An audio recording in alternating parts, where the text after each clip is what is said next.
الدرس الرابع عشر بعنوان النفع طبعي. نستمع إلى نص استماع بعنوان الحكيم والعقرب. جلس رجل حكيم على ضفة نهر يتأمل سحر الكون وجمال الماء، فرأى عقربا وقعت في الماء.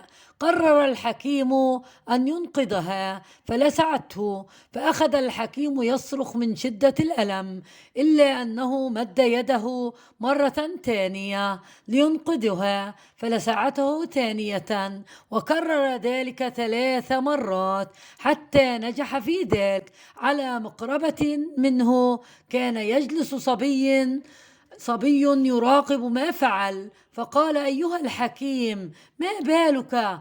العقرب تلسعك وأنت تحاول إنقاذها. رد الحكيم: يا بني، من طبع العقرب أن تلسع، ومن طبعي أن أساعد وأعطف، فلا أريد أن يغلب طبعها طبعي. عامل الناس بطبعك لا بطباعهم، وعاملهم كما هم وليس كما تحب أن يكونوا، وإلا تعبت وأتعبوك.